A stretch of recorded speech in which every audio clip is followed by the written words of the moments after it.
जय किंगनाथ जी की, जय मेवाड़। आज मैं बात करूंगा बूटड़ेसा राव सिकदारों की पुरातन जागीर बोयणा की।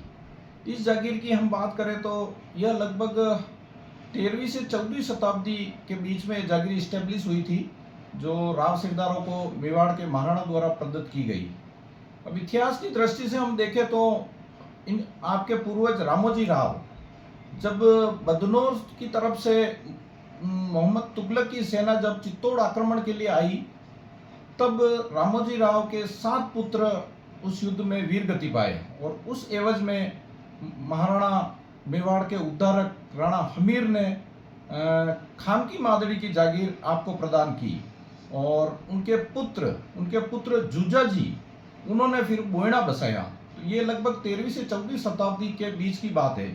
इसके दस्तावेजों पे हम बात करें तो आप देखिए, कई लोग ऐसा कहते हैं कि दस्तावेज उपलब्ध नहीं हो पाते हैं। ये आप देखिए, इतनी बात मैं नहीं कर पाऊंगा दस्तावेजों की, तो कुछ ऑथेंटिक तथ्यों पे मैं बात करूंगा। इसमें आप देखिए, लेखन में रामोजी राव के पुत्र देखिए आप, बदनरगढ़ पातसा की फौज सु 7 बेटा काम आया, बदनरगढ़रा चौक संवत इतना। देखिए आप, आगे से आगे अपने को ये डेटा उपलब्ध होता जाता है। ये पूरी आप, उसके बाद में हम रामोजी का वंश वृक्ष देखते हैं। रामोजी के वंश वृक्ष से हम बात करें तो बड़वा पोथियों से हम वंश वृक्ष निकालते हैं। तो आप देखिए, ये रामोजी राव जो बूटड़ी के पूर्व जागीरदार रहे ये, और इनके पुत्र जुजा जी बोयणा जागीर पाया। अभी ऑथेंटिसिटी बड़वा पोथी और ये दस्तावेज करते हैं। उसके बाद में जब खामकी मारडी वगैरह इन गांवों की यात्राएं करते हैं तो वहां पे भी ये चीजें हमें ज्ञात होती है। और बदनौरगढ़ के युद्ध में क्या रणनीति रही थी ये मैं बताता हूँ। बदनौरगढ़, ये देखिए आप, ये गढ़ बैराट, इसका बुर्ज हमें नजर आते हैं।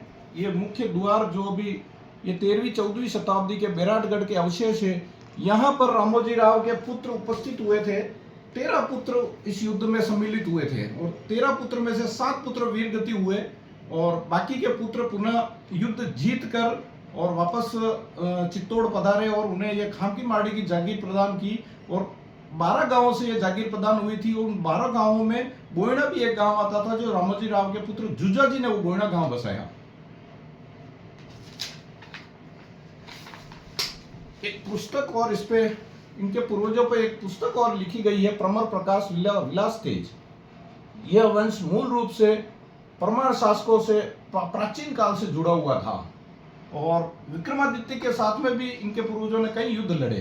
तो ऑथेंटिसिटी के दस्तावेज तो बहुत से उपलब्ध हो पाते हैं, पर कई इतिहासकारों को जब उपलब्ध नहीं होते हैं तो वो ये चीज सोचते हैं कि वास्तविक में इन इतिहास पे क्या है। तो इस पे शोध करने से, रिसर्च करने से काफी चीजें हमें उपलब्ध होती है।